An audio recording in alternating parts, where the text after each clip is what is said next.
الحمد لله رب العالمين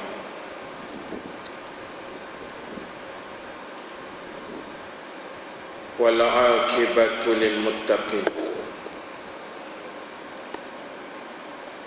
ولا عدوان إلا على الظالمين أشهد أن لا إله إلا الله وحده لا شريك له وأشهد أن محمدًا عبده ورسوله اللهم صل وسلم وبارك على سيدنا محمد وعلى آله وأصحابه أجمعين ربنا افتح بيننا وبين قومنا بالحق وأنت خير الفاتحين أما بعد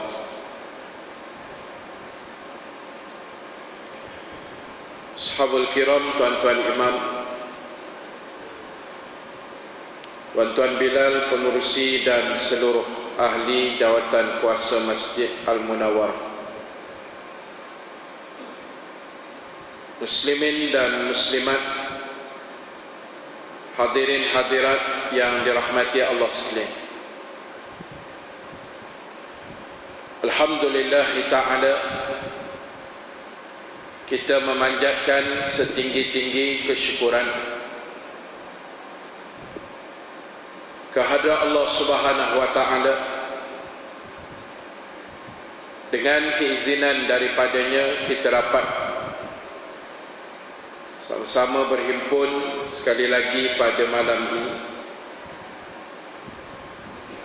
Mudah-mudahan pertemuan kita diberkati Allah Subhanahu wa taala. Muslimin dan muslimat sekalian, bila mana kita berada di atas muka bumi Allah Subhanahu wa taala, maka seharusnya kita menyedari bahawasanya di sana adanya alam-alam yang lain yang sedang menanti kita. Di antaranya disebut sebagai alam barzakh, alam yang akan ditempuh yang paling hampir dengan manusia, yang dipanggil alam kubur, alam kematian. Dan selepas daripada itu, kita akan dibangkitkan oleh Allah di saat berlakunya hari kiamat, dan dibangkitkan seluruh makhluk, kemudian dihimpunkan di satu tempat yang dipanggil mahsyar sebagai tempat perhimpunan. Kemudian selesai segala-gala urusan di sana dengan timbang, dengan pemberian kitab dan seumpamanya, maka kesudahannya ialah sama ada kita akan ke syurga buat selama-lamanya insya-Allah, ataupun na'udzubillah ke neraka buat selama-lamanya. Wal'iyadzubillah min zalik. Jadi ini proses yang sedang kita berada sekarang. Kita sudah melepasi alam ruh di dalam kandungan rahim ibu kita dulu, dan sekarang ini kita berada di alam dunia, satu alam yang penuh mencabar, yang penuh dengan ujian-ujian dan cabaran-cabaran, dengan diberikan sedikit ruang masa untuk kita bijak menggunakannya semasa di dunia ini. Kerana tuan-tuan, ibu-ibu sekalian, apa pun ceritanya, biarlah kita berpenat lelah sekarang, biarlah kita letih sekarang, letih nak mari mengaji, tak apalah sekejap, letih nak menyampaikan kuliah, memang letih, letih nak baca Quran, letih nak sedekah jariah, letih nak berselawat, letih nak mendirikan solat fardu dan sunat.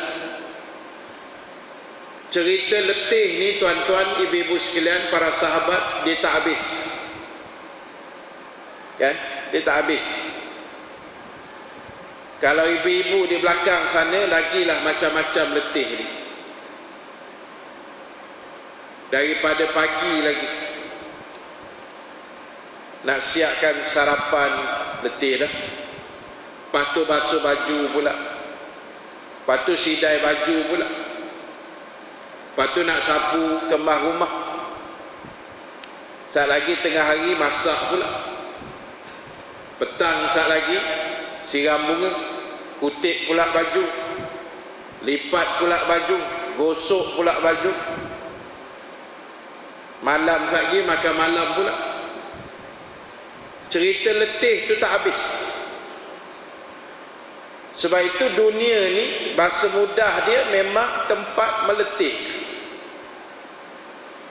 Dunia bukan tempat berehat tuan-tuan, dunia ni tempat meletihkan. Kita nak buat benda-benda baik dah, semua ceritanya letih. Tuan-tuan nak mari kuliah malam ni bukan mudah tuan-tuan. Malam ni separuh akhir badminton. Tak, hanya yang berjiwa kental je boleh hadir kuliah maghrib malam ni. Jangan main. Sebab apa? Cerita letih itu. Nak mari kuliah, nak buat baik, nak senyum ke orang, memang meletihkan. Tetapi itulah sifat dunia yang Allah buat. Biar kita letih di dunia, jangan kita letih di negeri akhirat. Biar kita letih dengan segala macam kebaikan di dunia, jangan kita letih di alam barzakh. Letih dunia ni boleh tahan lagi, tak boleh kira lagi lah. Tapi kalau letih dalam kubur tuan-tuan, siapa nak tolong? Letih di padang mahsyar besok, macam mana gaya dia? Na'udzubillah. Sebab itu jadikan ianya satu motivasi. Tak apalah, kita nak sembahyang sunat 2 rakaat, penat dah, penat sekejap saja, kita baca gitu je, letih sekejap saja. Tuan-tuan nak penat bersila dengan kuliah pun 45 minit, paling tinggi sejam je. Balik lagi rehat lah. Letih nak baca Quran pun 5-10 minit saja. Biarlah, bacalah sekejap, letih pun tak apa. Ingat, kita gunakan kaedah yang selalu disebut, biarlah kita letih buat kerja agama, letih buat kerja akhirat, jangan kita letih dengan kerja dunia. Biar letih dengan kerja akhirat ni tuan-tuan, alhamdulillah, okey lah, penat tak apalah. Tak ada kerja agama yang tak memenatkan, memang tak ada. Tuan-tuan datang malam ni dah, bukan buat apa pun, duduk je. Tak, bukan dia bawa kitab. Kitab memang tak ada lah, sebab saya pun tak pakai kitab. Kuliah saya special, suka hati saya je. Tak ada kitab punya tak? Tak apalah. Kira tuan-tuan tak bawa kitab malam ni, kira selamat lah sikit. Sebab ustaz pun tak pakai kitab. Tuan-tuan hanya duduk saja, pasang telinga dengar, itu saja. Tu pun letih lah. Letih bila nak habis. Baru start je tuan, bawa tenang dulu. Baru je start 5-10 minit nak tanya bila nak habis pula. Jadi tuan-tuan, ibu-ibu sekalian, buat kerja agama ni memang macam tu lah. Kan? Penat, dengan letih, tak cukup masa, tak cukup rehat. Tapi tak apalah tuan-tuan, yang saya dah sebut motivasinya tadi. Biar kita letih buat kerja agama, buat kerja akhirat, jangan kita letih dengan kerja dunia. Sebab masa yang kita ada ialah sekarang ini saja. Sekarang ni, hari ni 19 Ogos ni, hari inilah masa yang tuan-tuan ada. Nak beramal ke, tuan-tuan nak solat ke, tuan-tuan nak bertaubat ke, tuan-tuan nak menangis, merintih, minta ampun dengan Allah ke, inilah masa yang ada. Biar kita menyesal, menangis, merintih, merayu sekarang. Jangan kita menangis, merintih, menyesal di akhirat. Na'udzubillah. Nak menyesal, bertaubat, minta ampun, sekaranglah masanya. Masa bila? Ketika kita masih hidup ini. Nanti kalau dah meninggal tuan-tuan, na'udzubillah, tak ada apa dah boleh buat. Kan?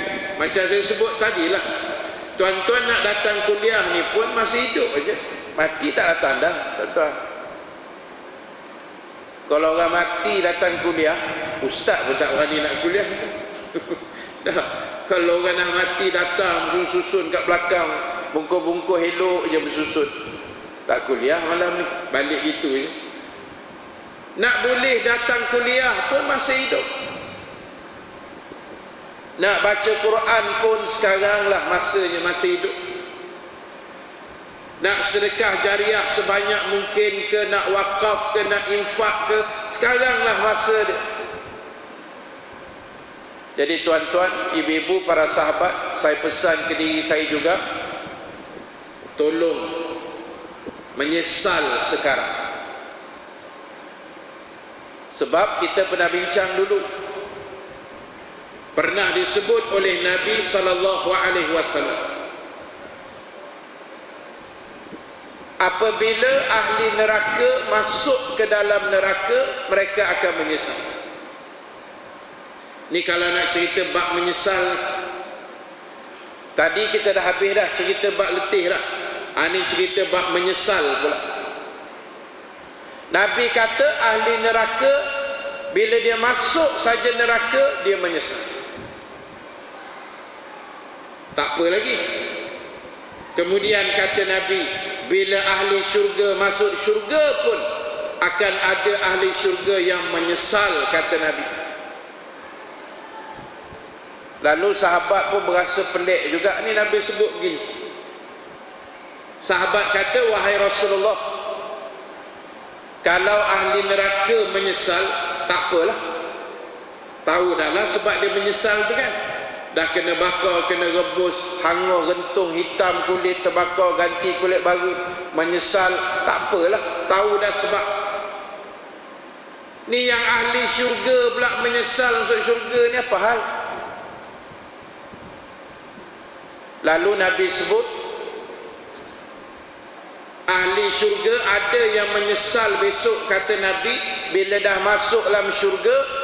Sebab dia dah tengok dah nikmat yang begitu hebat dalam syurga, dia menyesal masa di dunia dia tak ulun buat baik sungguh-sungguh, menyesal. Tapi tak apalah tuan-tuan, menyesal-menyesal pun dalam syurga kan, okey lah. Boleh tahan lagi lah, menyesal dalam syurga tak apa, tapi tetap berlaku penyesalan. Dia contoh mudah gini lah tuan-tuan, ini saya bagi gambaran saja dah. Kita ni sama-sama ni dalam Masjid Munawarah malam ni, sama-sama kita kenal sebelah menyebelah, kawan-kawan jamaah kita ni kita kenal. Tiba-tiba bila masuk syurga besok, tuan-tuan pun tengok kawan-kawan tuan-tuan yang ada kiri kanan ni, dia punya bidadari bukan main banyak, beribu bidadari dia seorang je. Tiba-tiba kita punya bidadari ada 3 orang. Ini contoh contoh. Kawan kita, kita pun kata sama je, Pak Haji ni dengan aku sama je pergi kuliah, sama je, kitab pun duduk tak bawa. Tapi macam mana Pak Haji ni bidadari berderet bersusun kami banyak, aku punya 3 orang ni, apa hal ni? Mesti ada sebab. Dah, rupa-rupanya Pak Haji itu tiap kali keluar je masjid, masuk duit dalam tabung. Nilai dia besar-besar nilai dia dah.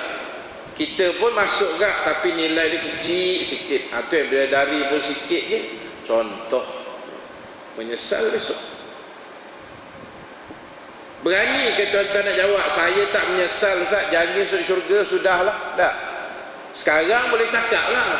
Besok kau dah masuk, dah tengok nikmat syurga yang terlalu hebat ni, baru menyesal. Kalau tahu macam ni punya hebat syurga, ya Allah, atas dunia dulu aku takkan buat jahat ni.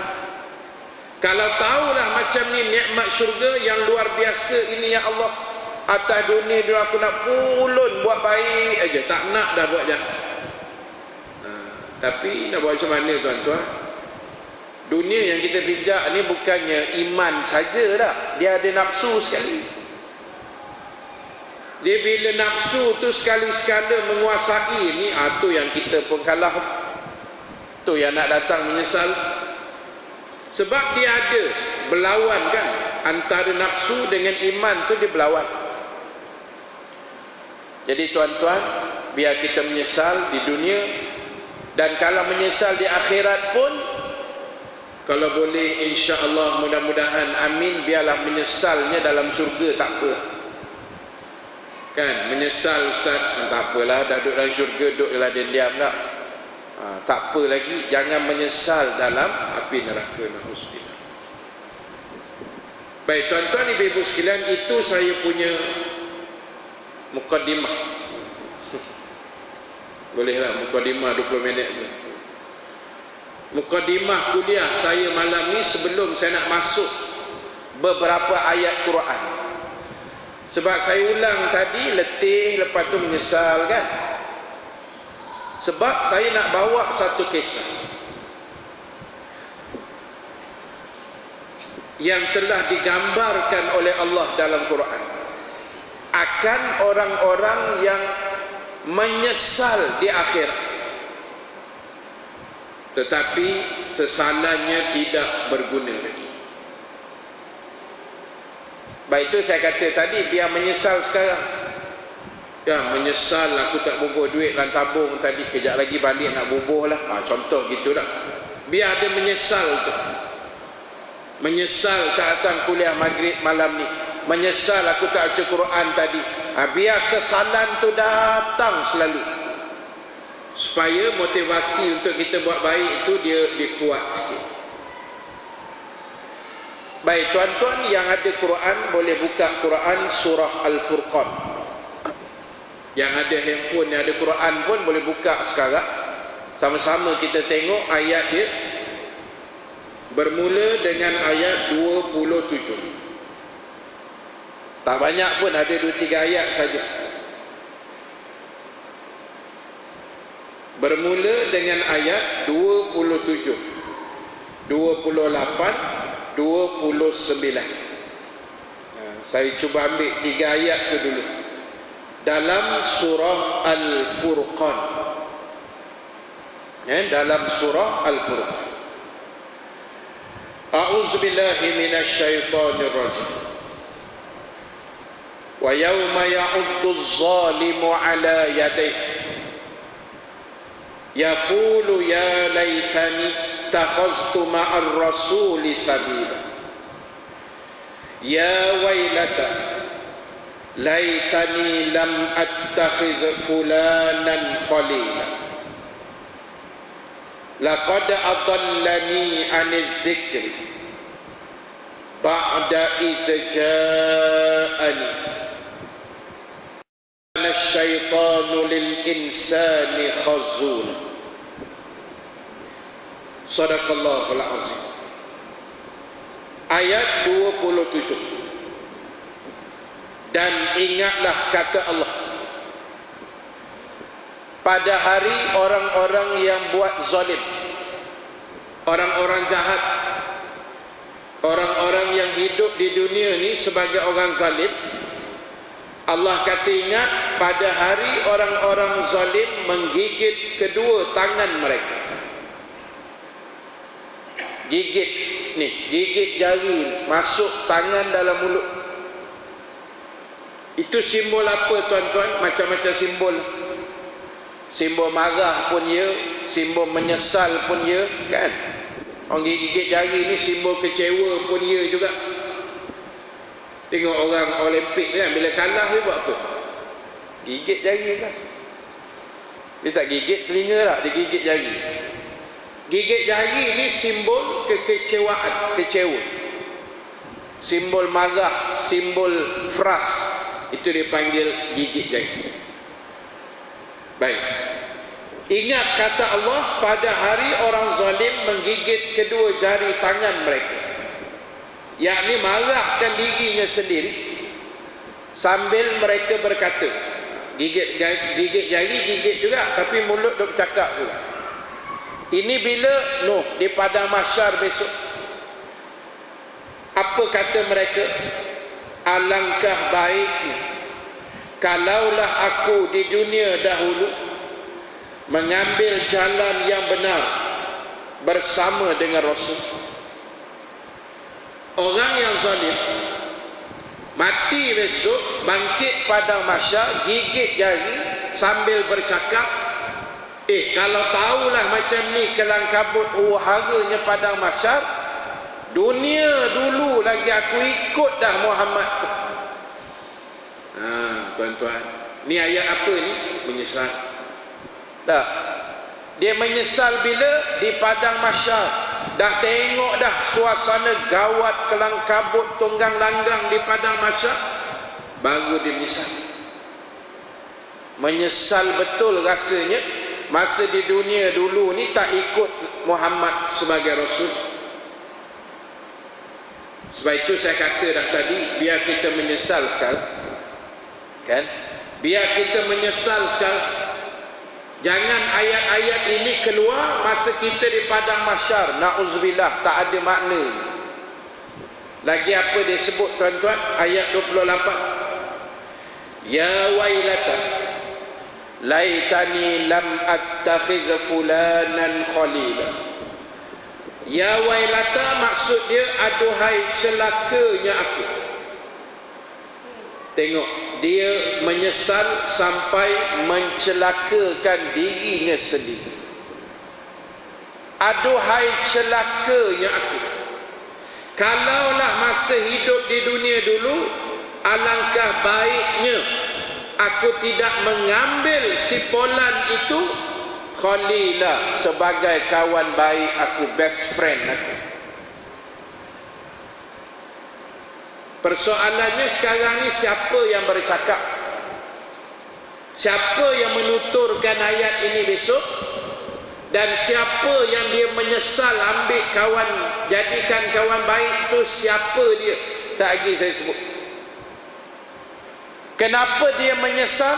Ayat 29. Laqad adallani 'anil dzikri ba'da idh ja'ani.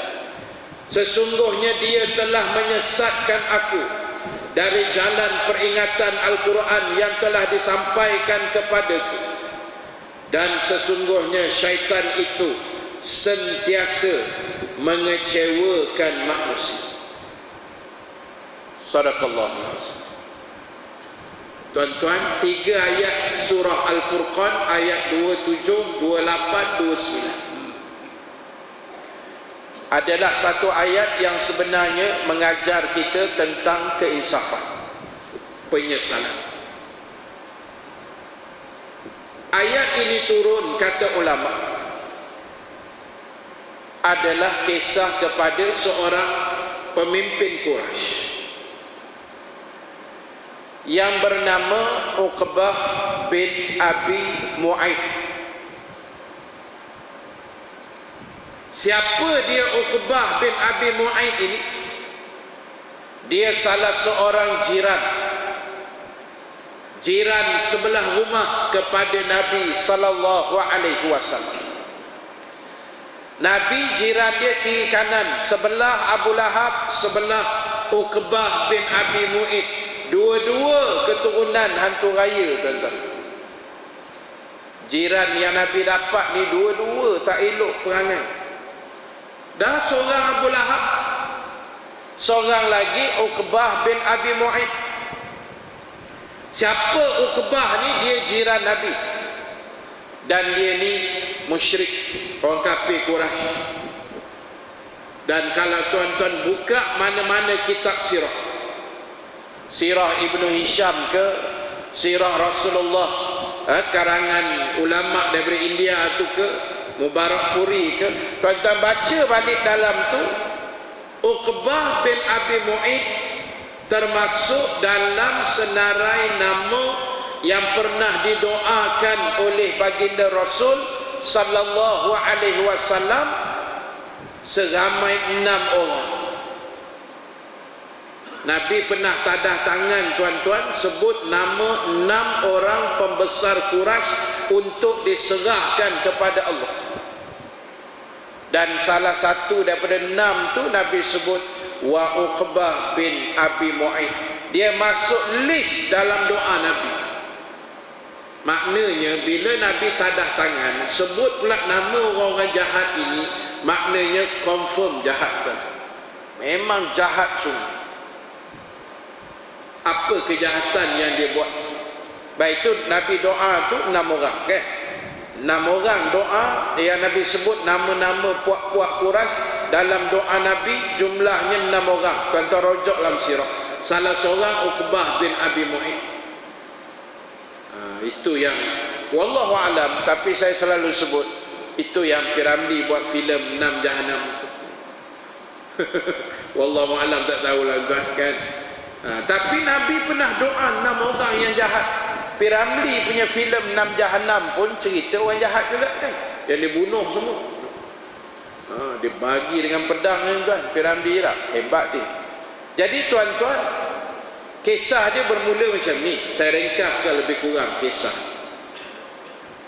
Satu hari Rasulullah sallallahu alaihi wasallam sedang solat dan sujud di hadapan Kaabah. Nabi tengah sujud.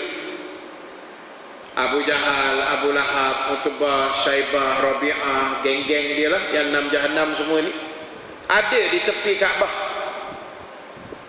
Gelak-gelak ada, sedang gelak ketawa, tengok Nabi sembahyang tunggang-tungging gitu, dia seronok.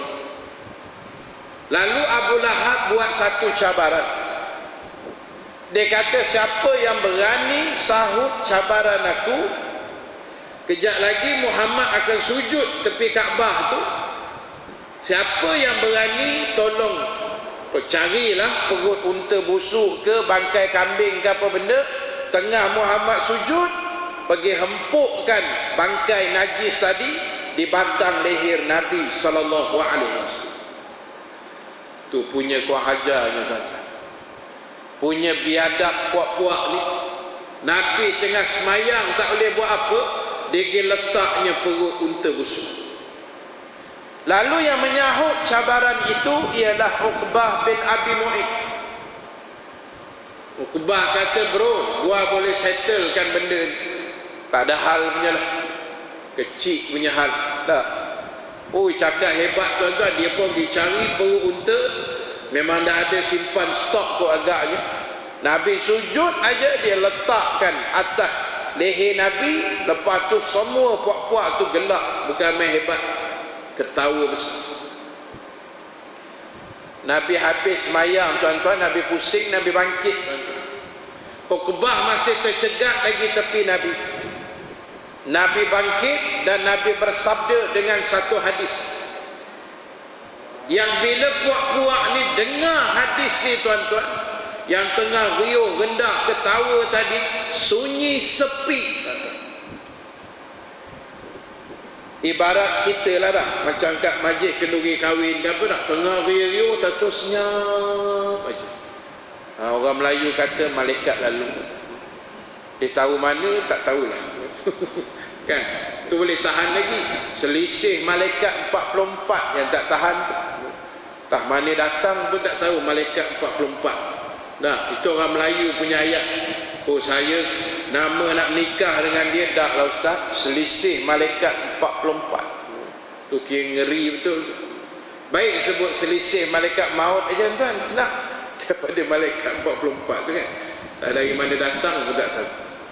Jadi tuan-tuan, Nabi tegak dan Nabi bersabda kepada Uqbah bin Abi Mu'id yang terpinga-pinga bila Nabi tegak ni kan, tengah gelak-gelak tadi, Nabi tegak.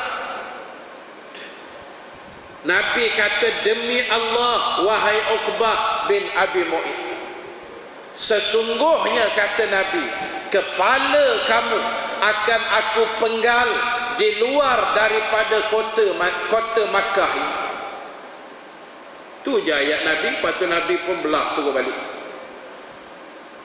Nabi kata, demi Allah wahai Uqbah, kepala kamu akan ku penggal di luar kota Makkah.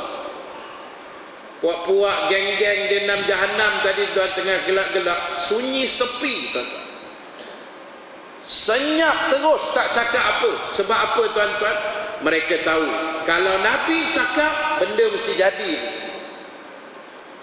Mereka tahu Muhammad tak pernah tipu dah. Mereka tahu Nabi ni orang yang jujur, orang yang berakhlak, orang yang amanah, orang yang hebat. So bila Nabi cakap macam tu, puak-puak ni terkedu terus. Ringkas ceritanya tuan-tuan, akhirnya 6 Jahannam yang Nabi doakan itu, termasuk Uqbah, bila Nabi sebut kepala kamu akan kupenggal di luar daripada kota Makkah ini, akhirnya mustajabnya ucapan Nabi, Uqbah and the gang telah mati dalam peperangan Badar. Yang kata dipenggal leher luar kota Mekah, maknanya Nuh di medan Badar. Jadi tuan-tuan, siapa yang menyesal dalam ayat ini? Uqbah bin Abi Mu'id. Kan dia misal, alangkah ruginya kalau tahu dekat dunia aku ikut dah Muhammad, dan alangkah celakanya aku, menyesal aku ikut si Fulan ni jadi kawan baik aku. Siapa si Fulan dalam ayat itu? Abu Lahab. Dia menyesal termakan hasut Abu Lahab yang offer. Sekarang Muhammad sedang sujud, siapa yang rasa hebat sila ambil najis unta, perut unta busuk, letak atas tengkuk Muhammad. Yang dia pula pergi bengong, pergi sahut cabaran tu. Akhirnya Nabi keluarkan ucapan itu, menggeletar puak-puak ni. Maknanya tuan-tuan, ibu-ibu sekalian,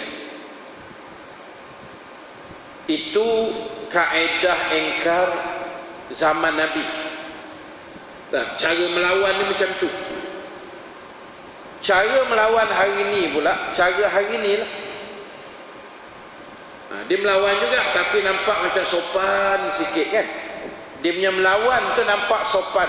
Saya bukan tak suka Ustaz RUU ni, rang undang-undang Islam yang nak dibawa. Bukan tak suka Ustaz, tapi saya bukan tak percaya hukum hudud ni Ustaz, tapi saya bukan tak nak ikut ajaran Islam ni Ustaz, tapi kenapa yang mesti ada perkataan tapi itu? Cuba tuan-tuan buka balik sirah. Hari-hari awal Rasulullah sallallahu alaihi wasallam berdakwah kepada kaum keluarga. Cuba buka balik. Hari awal Nabi dakwah kepada pak saudara dia, mak saudara dia, termasuklah Abu Jahal, termasuklah Abu Lahab. Mula-mula tuan-tuan, Nabi dah himpun dah Abu Jahal, Abu Lahab, pak saudara, mak saudara ni kan, lebih kurang 40 orang lebih jumlah dia. Bukan himpun kosong tuan-tuan, masak kambing. Azan. Muslimin dan muslimat yang dirahmati Allah sekalian. Kali yang pertama Rasulullah sallallahu alaihi wasallam menghimpunkan pakcik, makcik dan saudara maranya. Nabi bukan himpun kosong macam tu, tapi dalam riwayat menyebut Nabi sembelih kambing. Kemudian bila Nabi nak memulakan ucapannya, telah diganggu oleh Abu Jahal dan Abu Lahab. Hari pertama dakwah, mereka dah ganggu Nabi sallallahu alaihi wasallam. Akhirnya habis gitu je, selesai, tak sempat bercakap. Himpun kali kedua, datang juga Abu Jahal, Abu Lahab tuan-tuan. Tapi kali ini Abu Talib pula take over majlis. Lalu dia minta Nabi dulu berucap. Antara ucapan Nabi sallallahu alaihi wasallam, Nabi kata, sesungguhnya aku adalah utusan Allah yang dikirimkan Allah kepada kamu semua dan seluruh manusia. Aku mengajak kamu, kata Nabi, kepada menyembah Allah. Dan ingat, kata Nabi, setiap perkara baik yang kamu buat ada pahalanya. Dan setiap benda tak elok yang kamu buat ada dosanya, kata Nabi. Ingat, Nabi pesan kepada mereka pada saat itu, kamu akan mati, kata Nabi, sebagaimana kamu tidur di malam hari, dan kamu akan bangun daripada kubur menuju ke padang mahsyar sebagaimana kamu bangkit daripada tidur. Dan pengakhiran kamu semua, kata Nabi, sama ada syurga selama-lamanya ataupun kamu akan dihumban ke dalam neraka Allah selama-lamanya. Itu antara isi yang Nabi sebut. Nabi kata kita akan mati macam mana kita tidur malam nanti. Balik sat lagi, habis kuliah sekarang, balik, lepas tu tengah malam sikit, pukul 12, 1 kita tidur kan. Kita tidur malam nanti, mati macam tu lah. Kita tidur tu jadi apa? Tak sedar kan? Tak tahu apa jadi kat luar, sebelah bini kita tergolek ke bawah pun kita tak tahu. Orang panggil tidur mati, tak tahu apa benda. Dan kamu akan bangkit daripada kubur, kata Nabi, sebagaimana kamu bangun daripada tidur. Kita bangun tidur ni biasanya macam mana tuan-tuan ni, ibu sekalian? Biasanya orang sebut kita bangkit tidur ni mamai lah. Mamai, lepas tu istilah dia apa, mamai lah tu, senang faham kan? Dia macam sedar tak sedar, macam tu. Kadang-kadang nak pergi beli air, dia masuklah pintu dapur, salah pintu tu, mamai kan, pagi. Manyau pun iya juga. Ada orang sebut manyau. Okay, manyau tu teruk sikit daripada mamai lah. Betul. Lebih kurang lah. Jadi faham dia. Macam itulah bangkit daripada kubur. Bila kita jaga saja di padang mahsyar, bangkit nak pergi padang mahsyar ni, orang terpinga-pinga jadi mamai. Apa hal ni, ramai-ramai nak ke mana ni? tak baju, tak pakai seluar, ke mana nak pergi ni? Dia jadi kelang kabut mamai macam tu. Macam mana kita bangun tidur pagi-pagi? Tapi memang wording yang Nabi sebut tu memang cantik tu. Ayat Nabi tu cantik. Nabi sebut di bawah Islam dosa pahala, syurga neraka. Comel dah. Habis Nabi berucap, bangun Abu Talib. Abu Talib ni bangun, Abu Jahal, Abu Lahab tak boleh cakap lah. Otai geng 08 dah bangkit kan. Memang dia tak boleh cakap apa. Abu Talib tu kira paling berpengaruh dalam keluarga. Bangun Abu Talib membalas balik ucapan Nabi sallallahu alaihi wasallam. Apa kata Abu Talib? Wahai Muhammad, engkaulah permata kami, engkaulah bulan bintang bagi kami, engkaulah segala-galanya buat keluarga ini. Apa saja yang engkau sebutkan tadi semuanya benar berlaku, semuanya betul, kata Abu Talib. Dan aku sendiri secara peribadi, kata Abu Talib, selama aku hidup, aku akan pertahankan apa yang kamu buat. Tetapi nampak sama kan? Mula-mula dah comel dah Abu Talib punya jawapan tu. Kami akan sokong, semuanya betul, selagi aku hidup aku pertahankan kamu. Tetapi wahai Muhammad, nama nak meninggalkan ajaran berhala nenek moyang, tidak sama sekali. Habis. Situ je turning point. Abu Talib mati masuk neraka. Sebab tetapi tadi tu. Sebab itu saya kata dah, jangan banyak no tetapi ni. Saya bukan tak nak tutup aurat ustaz, tapi kenapa yang mesti ada tapi tu? Dah. Jangan tuan-tuan, kan jadi Abu Talib nanti. Duk tetapi banyak no tapi dia. Kita di Selangor ni alhamdulillah lah, kuliah-kuliah kita hidup tiap-tiap malam di Shah Alam ni saja saya tak tahulah malam ni berapa kuliah.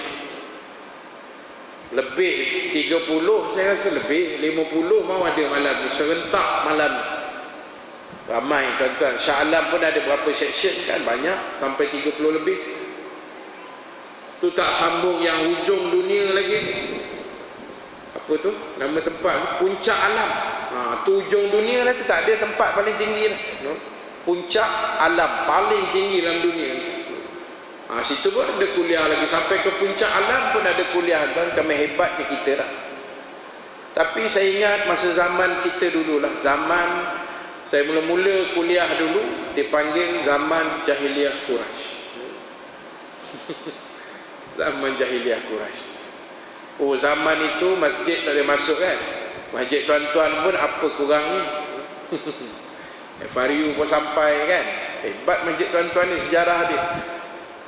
Kita dulu ni surau je boleh masuk kan. Awal-awal dulu kan, surau je boleh masuk. Masjid tak boleh tuan, susah. Kalau dapat ceramah dalam masjid kuliah maghrib ni kira besar rahmat tuan. Zaman itu susah nak masuk. Kadang-kadang AJK telefon kita kan, ustaz, besok jadual ustaz ya, jangan lupa tau. InsyaAllah saya akan datang. Okey ustaz, cantik. Besok ustaz datang, parking siap khas. Meja kursi kita bagi, air 3 botol, fresh orange 1, mic pun cantik ustaz. Tapi ada juga tapi dia tak. Geng Abu Talib juga rupanya AJK lah. Tapi ustaz slow sikit lah kata dia. Ada juga pesanan penaja tu kan, dalam dah cantik, parking, air semua comel elok. Tapi ustaz, hukum hudud jangan sebut no. Sebut hukum nun mati, bertemu bar, cantik. Ni dulu dah, sekarang tak ada hal lah kan. Basah je lah. Dulu, ni cerita dulu. Jadi tuan-tuan, jangan kita misal. Kita halang orang buat kerja agama kan, kita sindir orang buat kerja Islam. Biarlah tuan-tuan, orang nak sindir, biarlah. Di sindir itu dia penat tuan-tuan. Kita pun penat juga buat kerja, dia pun penat juga mengumpat, menyindir, mengatakan. Biar kat dia. Kita pegang prinsip mudah tuan. Kita buat je kerja agama elok, bismillah tawakal, jalan. Nah, bismillah tawakal jalan, peduli apa? Yang nak tolong kita dalam kubur bukan orang tuan-tuan. Allah Ta'ala nak tolong. Di padang mahsyar pun Allah yang nak tolong. Peduli apa dengan manusia? Di sindir kita. Alah hujung-hujung minggu pun nak datang kuliah maghrib juga. Macam hebat sangat. Peduli apa tuan? Biar kat dia. Tak, dia nak kata apa, biarkan kat dia. Jadi sebab itu tuan-tuan, ibu-ibu yang dirahmati Allah, akhir sekali saya nak sebut sebagai kesimpulan. Untuk kuliah kita malam ni, yang pertama sekali muslimin-muslimat, biar kita menyesal hari ini. Kita nak menyesal tak semayang ke, menyesal buat jahat ke, menyesal apa pun, sekaranglah masa dia. Orang Melayu sebut sesal dahulu pendapatan, sesal kemudian tak berguna. Betul lah tu. Sekali riwayat Melayu ni kena pakai juga kan, sekali-sekala lah. Jangan kuat sangat hidup Melayu tu, sekali-sekala je. Yang kedua, muslimin muslimat, teruskan pencarian ilmu di mana saja kita berada. Mana saja, bismillah, carilah ilmu.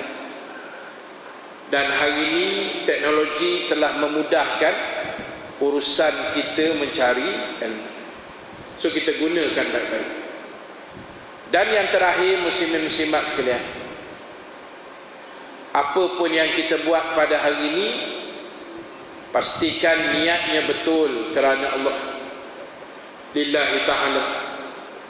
Mudah-mudahan Allah merahmati kita semua pada malam ini. Yang baik, yang benar daripada Allah Subhanahu wa ta'ala, yang kurang kelemahan daripada diri saya sendiri. Dan sebelum saya tangguh, ada beberapa sedikit perkongsian. Yang pertama, saya nak wawarkan kepada tuan-tuan, ibu-ibu yang mungkin berminat, yang berminat saja. Saya rasa masuk tahun yang ketiga, tahun yang keempat, saya dan sahabat menganjurkan korban dan akikah di kota Mekah. Yang akan kita sembelih kambing-kambing korban dan akikah ini pada bulan depan, yakni pada raya korban bulan depan. Sembelihnya berlaku di kota Mekah, di pasar Ka'bah. Di saat jamaah haji sedang melontar jamarat, ketika itulah beberapa sahabat yang menguruskan urusan ini akan lari sekejap ke Mekah. Kita dah buat dah 3-4 tahun, kita dah ada dah pengalaman itu. InsyaAllah Allah permudahkan. Jadi tuan-tuan, untuk korban seekor kambing harganya RM500. Untuk seekor kambing korban. Untuk akikah RM400. Akikah ni dia murah sikit. Murah sikit daripada kambing, daripada korban. Jadi kalau tuan-tuan berminat, boleh ambil nombor telefon saya. Nanti tuan-tuan boleh WhatsApp, yang berminat lah. Tarikh tutup dia 31 Ogos. Last date untuk buat bayaran 31 Ogos, ujung bulan. Nombor saya 019 243 7476. 019 243 7476. Nama saya Ustaz Rahim Nasir. Kalau apa-apa nanti tuan-tuan WhatsApp lah, nanti saya reply balik. Baik, sebelum saya pergi pada pengumuman yang berikutnya, saya nak cuba jawab satu soalan ni. Apa hukum seorang itu masuk 2 jamaah Islam? Dia masuk 2 jamaah. 2 jamaah ni apa? Jamaah ni parti ke apa? Parti lah, senang lah. Soalan dia lebih kurang begitulah. Jadi tuan-tuan, kita semayang pun imam satu saja. Tak. Kita solat pun imamnya satu saja. So dalam Islam ni kita cuba kena elakkan dipanggil istilahnya ta'addud jamaah, berbilang-bilang jamaah. Sebab itu dalam Malaysia ni tuan-tuan istikharahlah dulu. Kalau nak pilih jamaah Islam yang mana satu. Kalau banyak yang dah declare dia jamaah Islam juga, tuan-tuan istikharahlah dulu, pilih mana jawapan yang terhasil daripada Allah, tuan-tuan ikutlah yang itu. Nah, sebab bila berlakunya banyak sangat dipanggil ta'addud jamaah ataupun parti politik ini, dia akan, kita tengok Indonesia lah kan, dia akan jadi gitu. Banyak sangat dia punya kepala kereta api itu banyak sangat kan, jadi gerabak pun banyak, akhirnya serabut jadi. Jadi biarlah kita tengok, kita teliti dulu, tengok mana yang mengikut saluran yang betul, berpandukan Al-Quran dan Sunnah. InsyaAllah mudah-mudahan itulah yang terbaik, dan kita just ikut yang satu saja sudah memadai kan. Banyak-banyak ni pening kan. Macam tuan-tuan lah, kalau seorang saja isteri dia, okey, itu pun dah pening dah. Kalau tuan-tuan yang berpoligami kan, 2, 3, 4, jangan tanya soalan pening tak kahwin ramai, memang kena tumbuk punya tu. Jangan tanya soalan tu. Orang tu dah nikah 4, bagi tanya pening tak bini ramai, memang kena penumbuk juga. Jangan tanya soalan tu kan. Jadi tuan-tuan, tak apalah, kita fokus pada yang satu. Baik, wallahu a'lam. Itu saja untuk malam ni, wallahu a'lam. Terima kasih atas kehadiran dan kesetiaan tuan-tuan ibu-ibu sekalian. Yang baik, yang benar daripada Allah, yang kurang kelemahan diri saya sendiri. InsyaAllah kita sambung bulan depan dengan izin Allah Subhanahu wa taala. Kita tangguhkan majlis dengan tasbih kafarah, suratul As dan bacaan doa. Subhanakallahumma bihamdika nasyhadu an la ilaha illa anta nastaghfiruka wa natubu ilaik. Bismillahirrahmanirrahim. Wal 'ashri innal insana lafi khusr illa alladzina amanu wa 'amilus shalihat wa tawassaw bil haqq wa tawassaw bis sabr. Bismillahirrahmanirrahim. Alhamdulillahi rabbil alamin.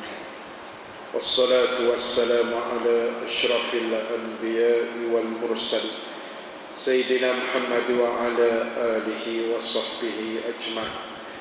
Allahumma ja'al jam'ana haza jam'an marhum wa tafarruqana min ba'dihi tafarruqan ma'sum wa la taj'al Allahumma fina syaqiyyan wa la mahruman wa la matruda.